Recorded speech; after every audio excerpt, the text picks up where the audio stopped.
welcome to Culture of Caring. I'm Natalie Boyle, your host, and today we're going to be doing something a little bit different from what we've done in the past. So we've talked a lot to other nonprofits and all of the great work they're doing in the community. But today we're actually going to talk to someone from a corporate division about how they contribute to communities. So how philanthropy works and how corporate partners are an integral part of making the nonprofit community thrive. So today we have on Pam Zico from Comerica Bank. Pam, thank you so much for being here. We're really excited to have you. Thank you for the invitation. I have to say, I'm a big podcast fan. I listen to so many of them, so much so my daughters have said, we're going to put that on your headstone. Because so many of my conversations start off with, I was listening to a podcast. So for me, it's a joy to be here at one of my favorite podcasts. So thank you for the opportunity. Oh, we're so excited to have you. Sure. So first of all, I'd just like you to tell us a little bit about Comerica Bank and kind of what your giving philosophy is there, because it's something really kind of unique and I'd love for you to share. So I work closely with the Charitable Contributions Department at Comerica, so they're a little bit different than what I do.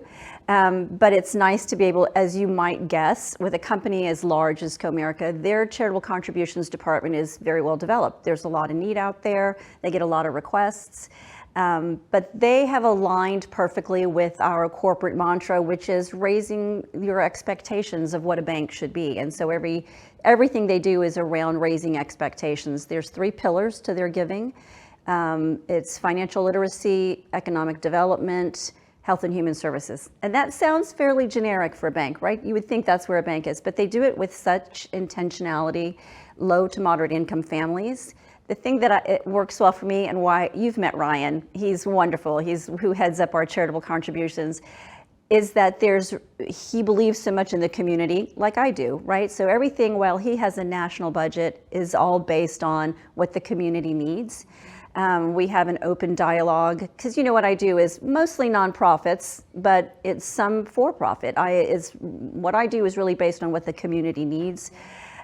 So he and I get to work together, and he's very imaginative and passionate also. And so if I see a need out in the community, I get to elevate it to the bigger budget, to the national exposure. And that's, I think, the perfect structure for corporate giving for a company, is that you have boots on the ground and you hear where the need is, and then you have these larger resources that are well organized and well developed and can meet those needs quickly. I love that. Yeah. And you know, one of the things that we have loved, so Mommy's in Need has a great partnership with Comerica. We've done a lot with you guys. You've had given us so much support. But you know, one of the things that we love is that it's not just a check. Everybody wants the check. We need the check, and that's great. But you guys really try to ask the nonprofits, what is it you need? You really try to meet them where they're at and do more than just hand over a check. So can you talk just a little bit about maybe some of the things that you've been able to do with nonprofits like that? With nonprofits? So one of the first organizations we worked with is LECPTA, Lakewood Early Childhood PTA, and I don't know, Which is a public school in Dallas, by the way, school, just yes. for anybody. So it's an organization that collects funds. It's really a social organization, but they collect funds. They do a major fundraiser. It's the home tour every year, so that it benefits the feeding pattern for the schools, to raise additional funds for the schools. And those women break their own records every year. They are so smart. It is a well-oiled machine. And they were one of the first organizations that we reached out to. And we said, you're good at what you do. We know you don't need us, but we want to be a part of this. If you had a few extra dollars, what would you do? How would you grow your business? And they stopped for a minute and said, nobody's really asked us that. But because, when you're fundraising, you have to have your structures and your line items all figured out. And they said, we sometimes accommodate we skew a little older. It would be so much fun if we had a shuttle. And we said we could do that. So we rented a shuttle and we wrapped it with our logo and gave it to them for the weekend. And so the Lakewood Comerica shuttle went around for the whole weekend. And over time, because we have that kind of relationship with them where we can figure out what the needs are this year. It's not a one and done kind of thing. It's like, what do you need now? Those smart women turned it into a profit center. So they auctioned it. They have an evening tour. And so everybody meets in our parking lot, and we have appetizers and beverages, and they park their cars, they hop on the bus there, and then they go on their way. And so we get to kind of launch them on their home tour. So our sweet spot is kind of fun, like we'd like to do fun things, but it's that kind of relationship like we have with Mommies in Need, where needs change. And so what can we do? We need those updates every now and then. We want to do something differently. So it's kind of fun. Yeah.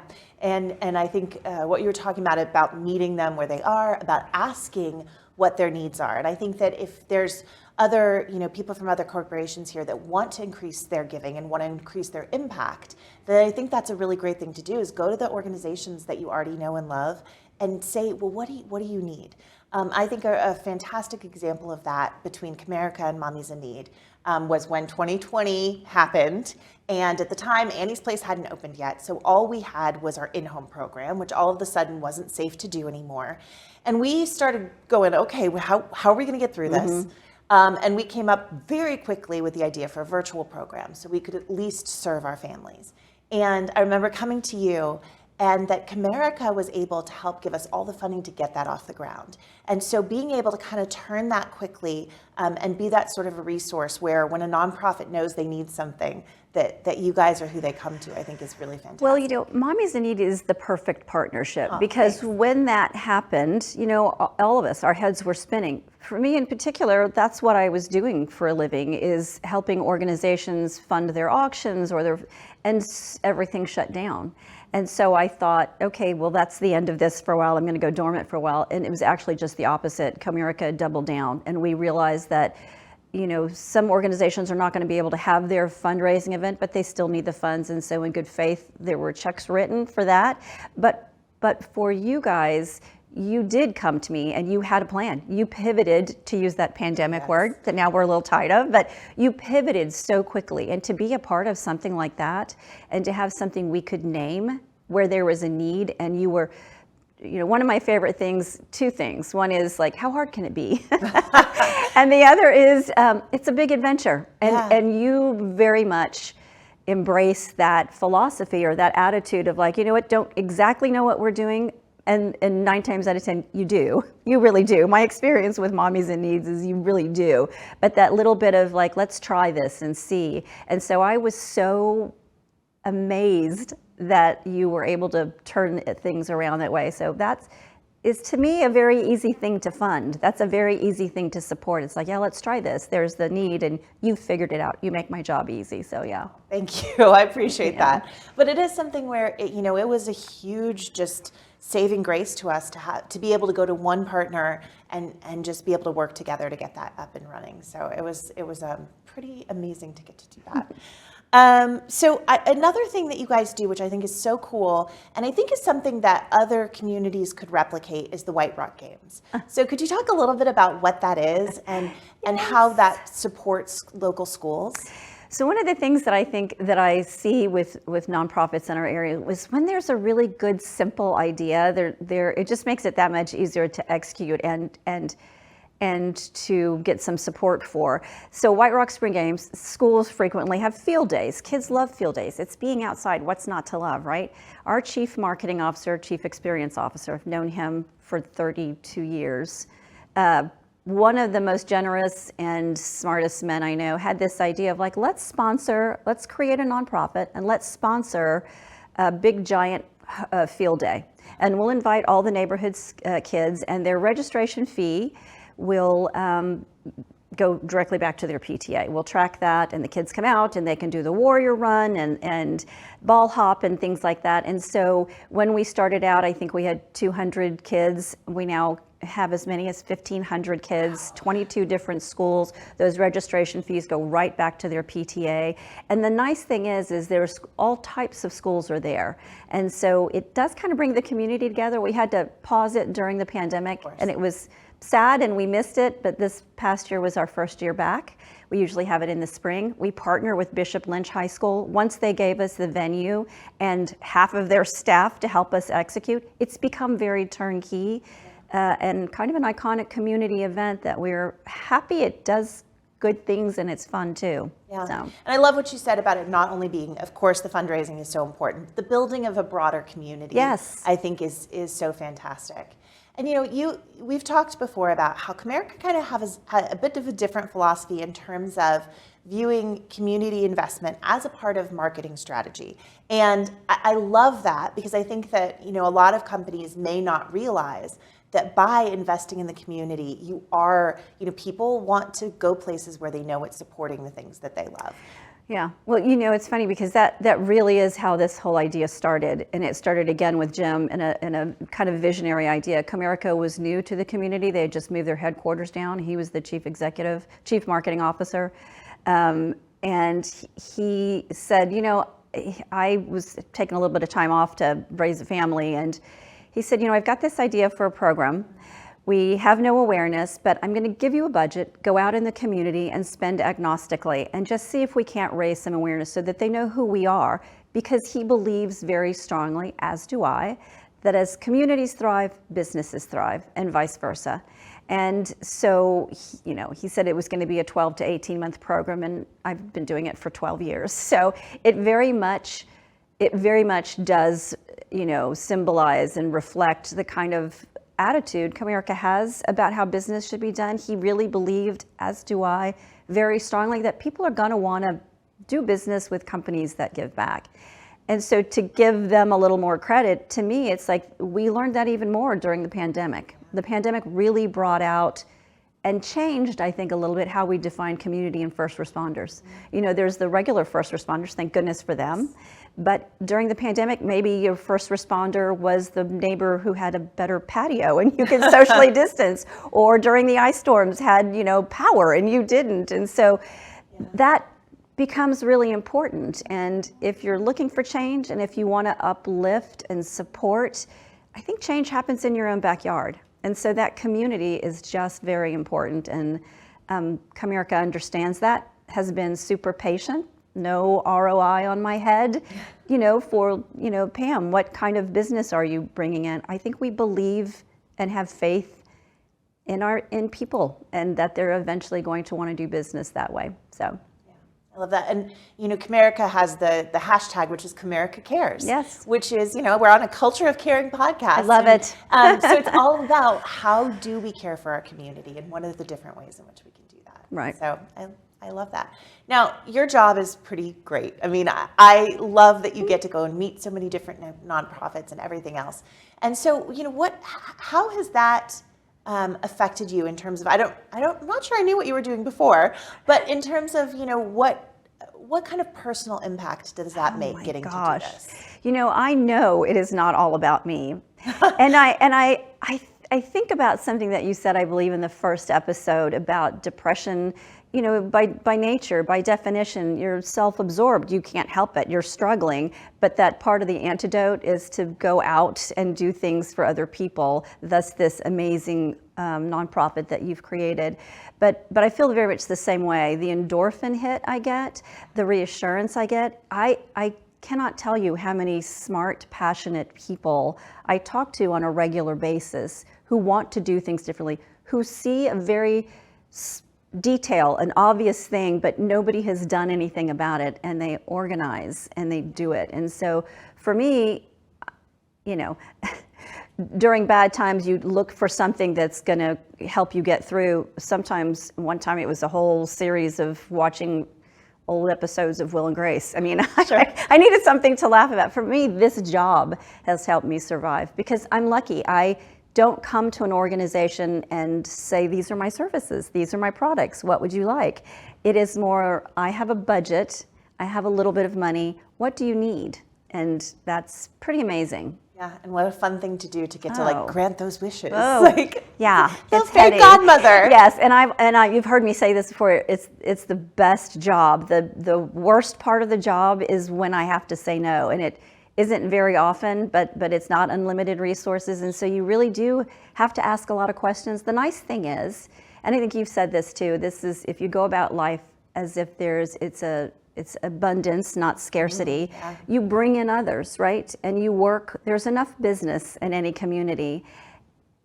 and you listen and you connect, right? I can't do this, but I know this organization or this corporation can help. And I really think that that is another layer of that help. I may not have the budget, but I know people, or I'm going to connect you, or I'm going to introduce you. And I think that's a broader way.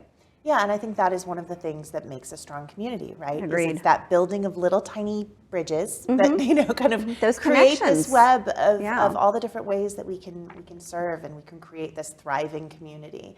And I think you guys do a really good job. Well, of doing and that. you've always been that way. You collaborate very well, and you've always made yourself available. If I have somebody else who just needs a little experience or advice, you've always made yourself accessible. And I think that that's important in supporting a community. Well, I love doing it. It's one of my favorite things. You're good at it. And I feel like, on both ends, if somebody's just starting a nonprofit, I learn things talking to them that I might not have thought of. Right. And that's one of the things about to be a true innovator is you have to look for the ideas wherever they might come from, right? Right. And so that's one of the reasons I love doing Right. that. So, I'd love to hear, is there one particular story other than, we'll talk Mommies in Need again in a second, but because I know we're fabulous and all, but is there another nonprofit that you've worked with that you just really want to share their mission because it personally is something you really care about? No. No, because can't there's pick so just many. one. Yes. And like I said, I'm continually amazed at the things that are going on out there. Hear My Cry. Tazora Moore has been working on this nonprofit to generate awareness and prevention for suicide, particularly among Black males. It's very hard sometimes to be comfortable talking about the kinds of things that create that sense of hopelessness. And I don't know how Tazora's doing it with resources. She manages to get in front of young men to speak about it. Sometimes she funds funeral expenses for families because she experienced it and she knows how difficult it is to pull your thoughts together to be able to find the funds to do that. So she's amazing. I know you've had Lisa here from the Magdalene House. That simple concept of women don't rehab the same way men do, and that they responded in such a well-organized way is amazing. Every single PTA that I work with ranks very high for me because, again, they're women who are trying to balance their lives and they're doing something for the greater good, for all the kids there, so that they all have the same resources. Woodrow Wilson High School, the Dad's Club, we help them with some sponsorships that go on to the student athletes, but especially with the name, image, and likeness law that was passed, Clay from the Dad's Club came to me and he said, we don't want to just give them money. We want to set them up to succeed, and we know that financial literacy is a part of that. And we felt very honored that they came to us and said, it was like, it's a big adventure. How do we do this? How do we do it? It has to be on an ongoing basis. It has to be relevant. And so we're piloting a program where we talk to the student athletes in the morning and we talk to them in the afternoon. And, we have subjects. We're going to talk to them once a month. We started it last year and had to pause it. So we're going back into it again. But contract negotiations, what things, how important credit is, and investing, and all of those in a way that is relevant to them. And we have a secret weapon with Trinicia, we love Trinicia. Who doesn't? Because she's so personable and because she has kids the same age and she could talk to them in their language, and that's what you need to do, right? And listen to, we were so surprised because we shouldn't have been. The kids were so sophisticated. You think they're going to need the basics. This is a checking account. They didn't. They were there.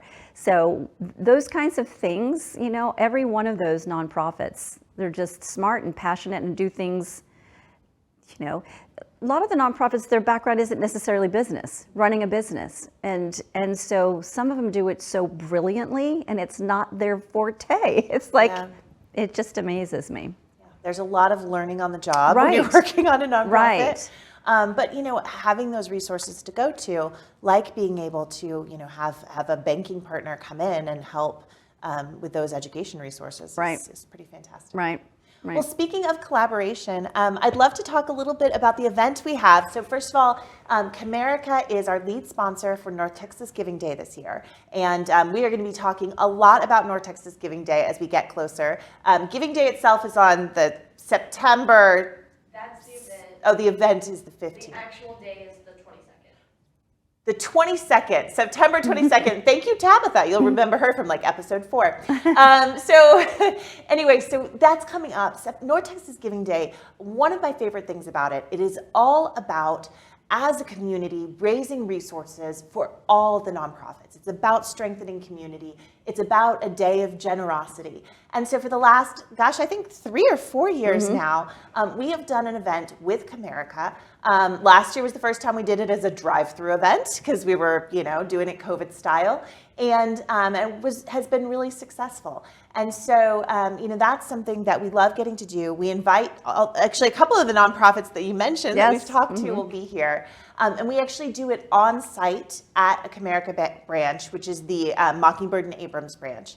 And when we talked about Trinicia earlier, that is who worked with us in the past on the event. It's a really fun kind of after-school drive-through, tons of nonprofits that are there, and it's just about having fun, celebrating the day, celebrating the spirit of giving, and that's coming up September 15th from 3 to 5 p.m., so a little after-school fun time. And Pam, I just wanted to see, from your perspective of being the partner that put on this kind of event, right? How has that been on you guys' side? Oh, well, we welcome, come to our bank. We want people to come in to know us. If you're working on awareness, do you know that our bank is here? Come take a stroll through it. And it was your idea of it's almost like it's a fair and one-stop shopping, so that, again, who would have guessed that you would bring nonprofits together when everybody is fighting for dollars? And it's that culture of abundance again. Exactly what it is. And so we love it. There's enough for everyone. You make it very turnkey for us. You make it fun. So again, you hit on all cylinders of things that we like to do. Is this going to be fun? And it's continued to grow. And it's a smart thing. And we love it. We look forward to it because you make it easy. So well, it is. It's a fun thing. It's something to look forward to. And what you talked about is this concept of a fight for dollars. And really, as much as we can, just breaking down that idea that as nonprofits, we can't work together. We have to hoard our pool of donors. There is enough, and there is a funder for everyone, and there is this availability of when people see more good happening in the community, they want to invest in that as well. Right. So on that, in terms of getting people to invest in the community, I just wanted to see if there's another corporation out there, or small business, that is wanting to do something more, is wanting to try to give back. I mean, do you have any ideas about where to get started with that, or what somebody should do if they want to make corporate giving more of an important part of their business? Honestly, I would say listen, and that's probably my marketing background, but you really can't decide what you're going to do. You can't have a plan unless you really assess what's going on out there. And if there are partners that are near and dear to your heart that you've always wanted to support personally, go out and talk to them. I think listening is the first part of it, and asking a lot of questions is what I would recommend. And that's the place to start, rather than spending the majority of your time putting those products and services together and ideas of how you can help. Go ask them. That may not be what they want, and like I said, and then staying flexible also, because I think what you may have had in mind, they need something different. And there are so many, like I've said before, so much need out there. It's imperative that we match the resources with the need more efficiently. Yeah. And so, like I said, we don't mind, it should be another corporation that can fulfill that need. We're talking to each other. We create that network that you've talked about, where everybody knows each other and you can all look out for each other. Yeah, I love that. And I think that is really important too, is in nonprofit, is you always want to come from the clients, from the base of who you're serving. And rather than saying, we've decided you need this thing, right, it's being like, I think that was great advice for corporations, but it's great advice for nonprofits too, is to remember that you're always going back to the people that you're serving and asking, what is it that you need? I have to say that Mommies in Need was the first nonprofit that we've worked with that asked, what do you guys need? And I was like, oh, I don't know. I hadn't thought about it that way, but my request was that you advocate for us, that you tell other people that this is a good way to do business and that we believe in it.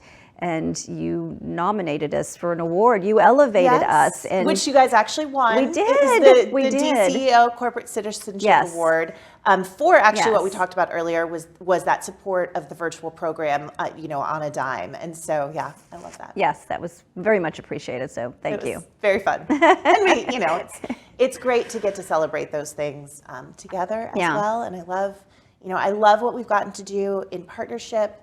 And I just wanted to say that I appreciate truly how Comerica puts giving at the heart of what it does and creates, I think, very much a culture of caring. And so, thank you. So we're really glad to have you on. Now, at the end of every episode, I like to make everyone share one of their #FailedSoHards.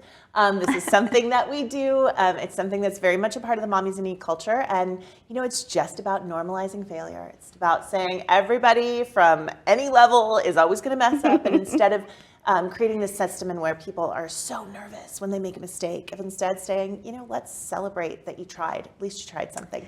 So do you have a failed so hard that you would want to share? Or if you don't want to share it, that I can make you... Well, for me, it was like narrowing it down because with somebody who has an attitude of like, how hard can it be? And it's a big adventure. I'm going to mess up. And so this was early on. And ironically, that this was my particular mistake. One of the things we wanted to offer was Santa. We wanted to bring Santa to the branch so that moms could pop in real quick. It's such a hectic time of the year.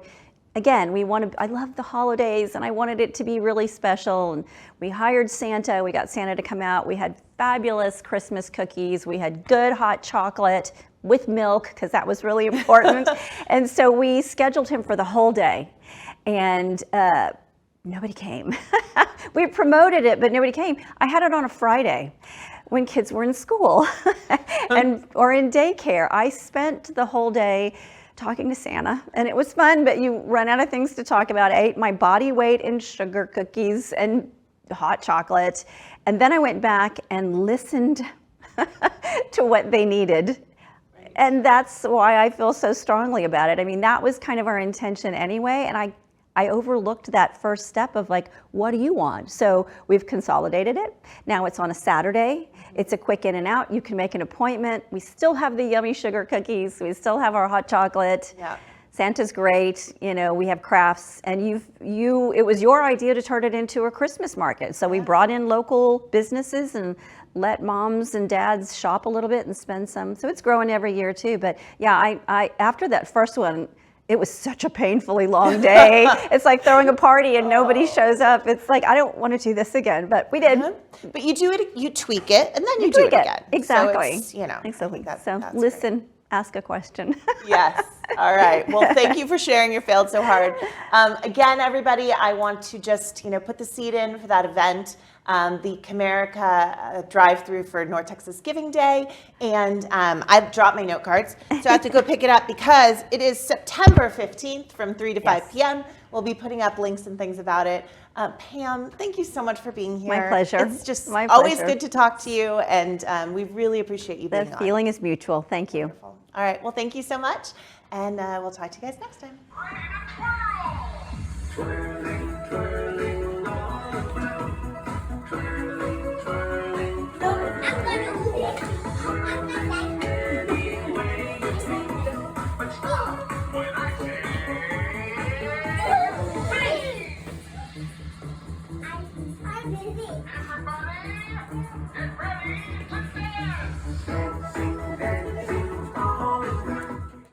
Culture of Caring with Natalie Boyle is brought to you by Mommies in Need, a nonprofit organization with the mission of caring for kids so that families can access health care.